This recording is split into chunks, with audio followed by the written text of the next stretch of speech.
Hi everybody, this is Mrs. Marr, and we're back to that series on self-portraits. This one's kind of an aside. It will fall at different times for different people, and I'm going to throw a lot of different facial features into one video. So I'll mark, you know, when we're talking about nose, when we're talking about eyes, and so on, if you need to jump to one particular part. But basically, I just want to start thinking in more detail about those features.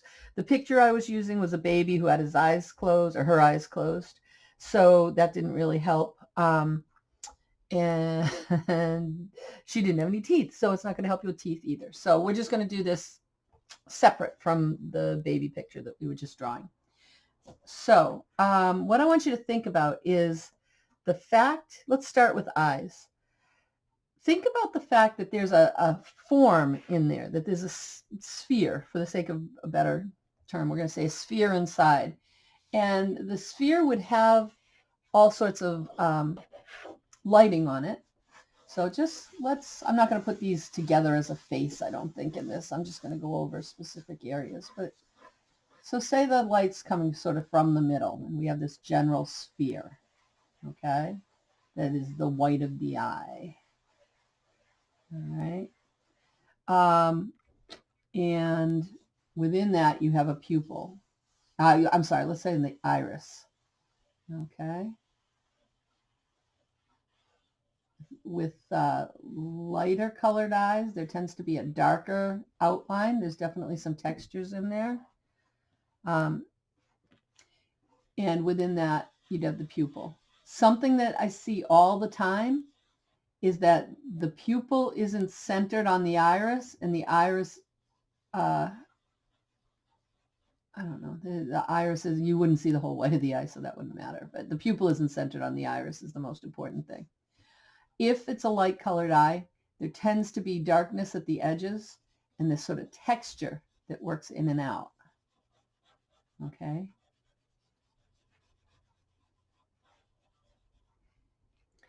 So if we think of this as the white of the eye, but then there's highlights and shadows on it, I'm going to switch over to a charcoal pencil for this and add a little more darkness, because the vine charcoal, you just can't get dark enough. So let's put a little bit more emphasis on this outline of the pupil for the time being. But we want these to be concentric circles. Now, if you're looking at the eye from the side, that's not necessarily the case. There might also be a highlight on this eye. And so if I find my eraser, I might put a highlight. Now, it may be different depending on what you're looking at. So I'm just going to throw that in just to remind you that there will be one. You can use your fingers, or you can use a stump. You don't want that outside dark line to be an outline. It's just the edge tends to be darker, but it's part of that whole textural color. So we definitely don't want it to look like just an outline. It's just the darkest part. Okay. Define that a little bit more. You could have a highlight that goes over into the iris, the colored part of the eye. You can drag some of that darkness, break up that outer edge. Depending on the way the light's hitting the eye, it might seem lighter in some areas and darker in other areas. That's not out of the question.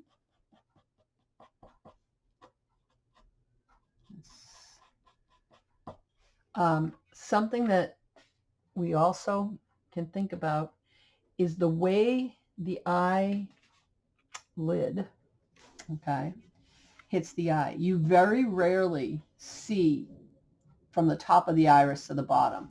Usually that lid, let's say this is, all right, let's say the nose is going to be over here. Usually it's touching or actually cutting off part of this circle, definitely part of the sphere. This could be squared off. It really depends on the eye. There's probably a little corner in there that's a little fleshy. Think about if you had two eyes, how these corners relate to each other. They would be in a line not necessarily the outside corners on the same line as the inside corners. This sphere is going to make that eyelid have a form to it. It's not going to be flat. So if you had a crease, it probably relates to that sphere underneath. How much you see will depend on your situation. You might see a little bit of a puff at the bottom here.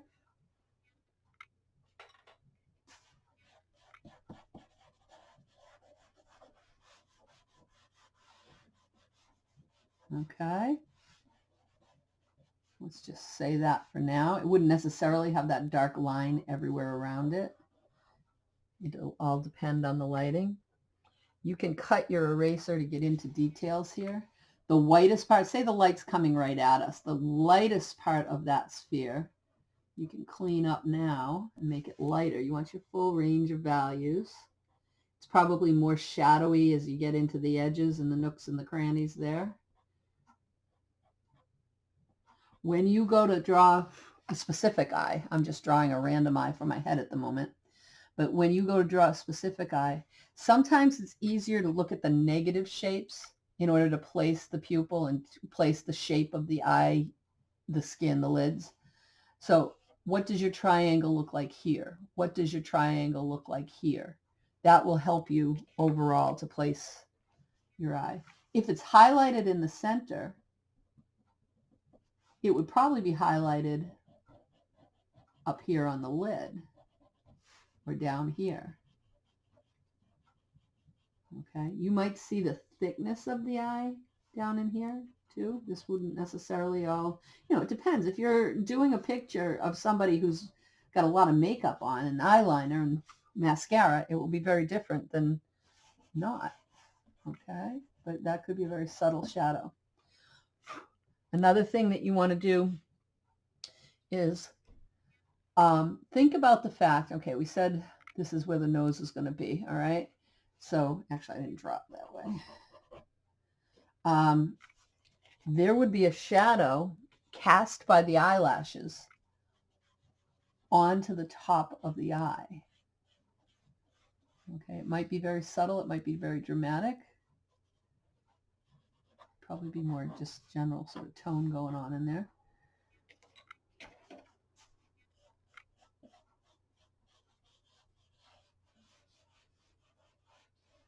All right.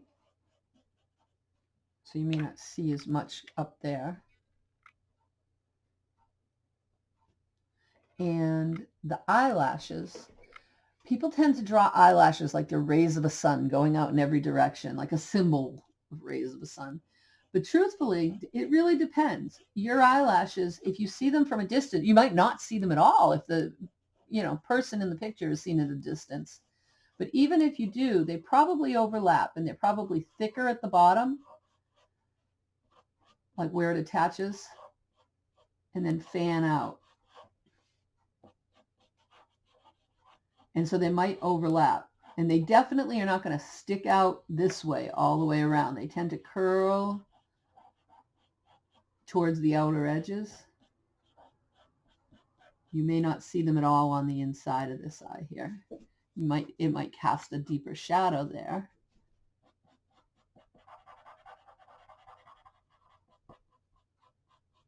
Cleaner line. You might get a little bit, I really need to cut my eraser. I'm not going to stop and do it now, but you can get a little bit of the thickness of the eyelid there. Play that up. It might cast a little shadow on the white of the eye.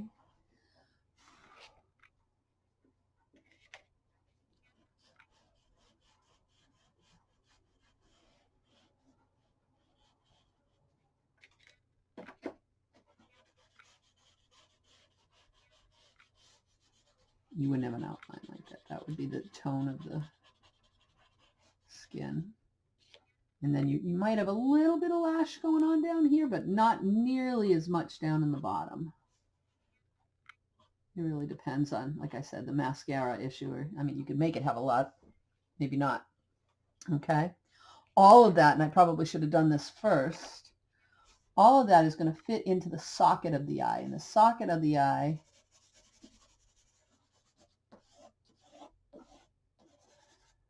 I didn't dig that one out very well. is going to be in shadow. Okay, now this is going to be the bridge of the nose that's forming. So the socket of the eye comes around here, usually right above the brow. There's a light highlight before you get into the forehead. Okay, but to put it in context, it might look more like that. You could play up the lid if you need to.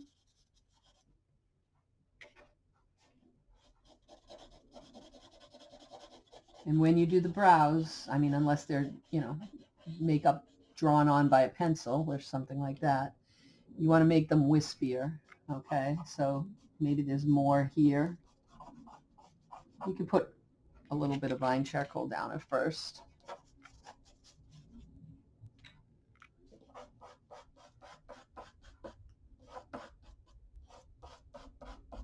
It might get wispy. It really depends on the eyebrows, but definitely not a rectangle. Okay, they'll be denser in some areas and not in others. Okay, so you might also want to save a little bit of white for your highlight, and don't do your pupil all dark first. Okay, you can always go back in and erase out a little bit if there's areas where you need more highlight. Okay, that is roughly how you would do an eye. Again, like I guess I might as well, I'm not really drawing a face so much as showing you specifics here. Like say you had another eye over here. You're not going to draw the line of the nose. Okay, you see sometimes people draw the nose and they draw it like this. We're going to do that with shadows and implied edges. Okay, your brow up here is going to define where the top of that is. The shadow of the eye socket will help define it, but you're not going to draw a line there. Okay, it's about darks and lights. The tip of the nose, let's stick with spheres, although this could definitely be boxier than a sphere. But think about the tip of the nose, and I'm not doing this in proportion, relative proportion, I'm just roughly placing them. Say the tip of the nose is there, kind of big, but here it is. Think of that as a sphere. And then think of the nostrils as a separate sort of sphere. Now, they probably won't be completely round. They could be definitely boxy, but for the sake of we learn shading with a sphere, we're going to stick to it for today. Okay, so you got roughly 3 spheres there. Then start boxing it out. Okay, probably the tip of the nose would cast a shadow down here. Okay, and this is also the upper lip. Okay, but that would be, if there's a center line, the center of your upper lip and your lips and your nose would be in line with each other. Okay, depending on where your light source is coming from, you might have more shadow on one side of the tip of your nose and on your nostrils. Okay, but roughly there's a form there. It's 3-dimensional. Okay, then you can start shaping it. Within that form, depending on whether you're looking up at the nose, down at the nose, the shape of the nostrils will be very different. But you know that there's probably skin from this nostril that comes down and works itself into the upper lip. Okay.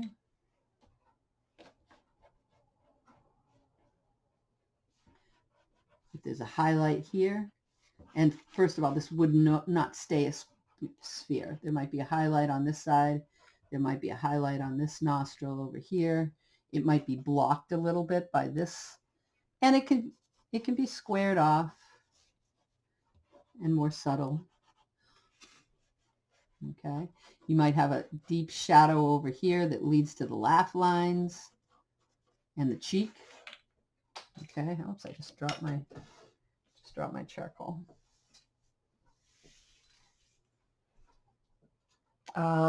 Just for the sake of keeping with the spheres, you might have some sense of a sphere here that is the cheek, and that's going to determine sort of the laugh line around the mouth. Okay. Same deal here. Like, let's say that that's another sphere. You might have some shadow coming there. Okay. How the shape of the cheek relates to the nose is important. There might be highlight there. There might be shadow. It'll all depend on the lighting. You might get different degrees of shadow here. Your nostrils may not be so obvious. Some of this could shape out differently and head up there. Okay. But keep in mind that it's a form. It would have some highlight and some shadow. And then we would obviously go back in and refine. The last video is about refining. And you're going to fine tune all your details throughout using probably the charcoal pencils to some extent. Okay. And define a lot of that.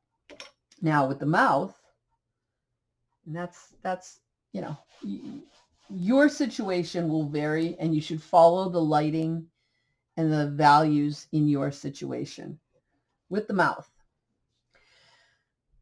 think about the fact that your upper lips tend to be thinner but wider than your lower lips. So say, for instance, you've got an upper lip here. Sometimes there's a very thin white highlight along the upper lips. Let's just say that they're slightly open because I want to talk about teeth too. Okay. Maybe that's going to come down that way roughly. We'll just say that. Okay. You're going to have the mouth be open. Your lower lip tends to be puffier in the center, and then sometimes it just fades right out on the sides. Sometimes it doesn't. Again, it depends on if you're wearing lipstick. It's going to be more pronounced. But you kind of get that puffiness down here. Okay. And a lot of the mouth can be done with negative spaces, particularly the teeth. I wouldn't overdo it.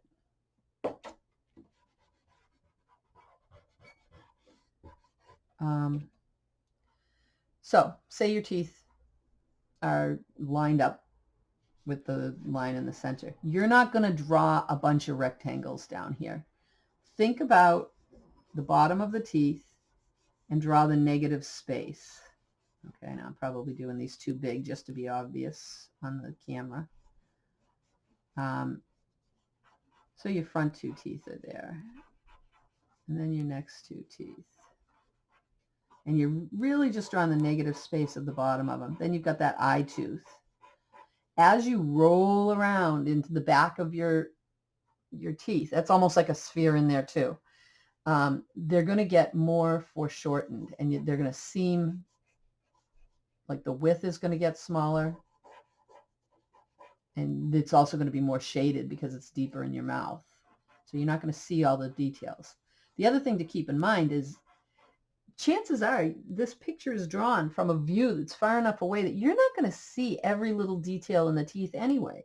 People who tend to have braces, kids who come in and they're very self-conscious about their braces and they're drawing like every little line of their braces. People don't see you that way. People don't see every little line. They're looking at you from a distance, and maybe they can see you have them, maybe they don't. But at any rate, it's all much more subtle and kind of fades to the background. So say those are your teeth. Okay, and this is just the open section of your mouth. You can't see your bottom teeth in this picture. They're not going to be white, but you can just lightly sort of drag some highlight and shadow in here. We'll go back in. This is going to get much more in shadow as you get further back here. You can imply some different texture to it. I don't know what we did here, but I say that's the eye tooth there. And you don't want to over exaggerate the eye teeth either. I'm just trying to draw attention to the fact that not all your teeth are the same shape. Here they're going to start shadowing over each other even. Okay. And then get a little bit of tone on there just by smudging it away. You can come in here start fine tuning. This may be much more subtle. This might come down to literally nothing on the edges. You might have some sort of textural stuff going on. And just like your eyelashes cast a shadow on your eye, the white of your eye, and the color, I suppose, the same thing could be true for your teeth. So you might not see them in as much detail up here as you do at the edges of the bottom. And we can play up the bottom part too. You could go in here. First of all, you can go in and draw out some highlight.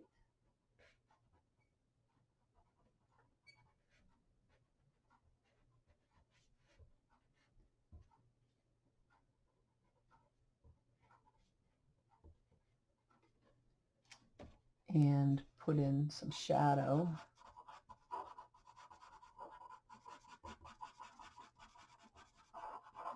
Deepen this up. But you don't have to overdo the teeth. Okay. This part up here, you would have some tone. There might be lights and darks depending on what it is. Your lips may be more defined. I'm just putting a tone in there. You might have more texture in there. That's for you to decide. But there's usually a very thin line, and we wouldn't leave it just a line. We'd fade it out right above the lips. Okay. There probably would be some sense of line on your upper lip and highlight going on depending on the lighting. This might fade right into it. But take a look out for that. Okay, and then you can soften it on the outer edge, but make it hard along the edge of the lip, probably like right in here. Okay, down in the bottom, you want to think about the fact that this is a three-dimensional object. This could be more shaded down at the bottom. You're going to get out of your little oval here. There might be tone coming up that way. This would fade out into the chin and the little bump under the chin. But there is that sense of depth. This is really big. And probably some sense of texture too. And then this sometimes just fades right off. Definitely doesn't stay wide way out here. Okay, this could fade. Yeah, there might be a shadow, and your chin would fall down here and be another sphere. There might be some darkness under your lip. There might be some highlight on your lip.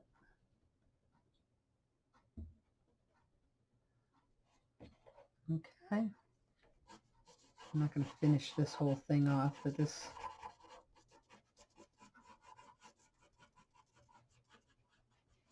is the idea of it. You would have some distinction here that's determining where that bottom lip goes. And then, you know, skin, you'd have black lines and stuff going on out there. Okay. A little bit more texture than I've given it.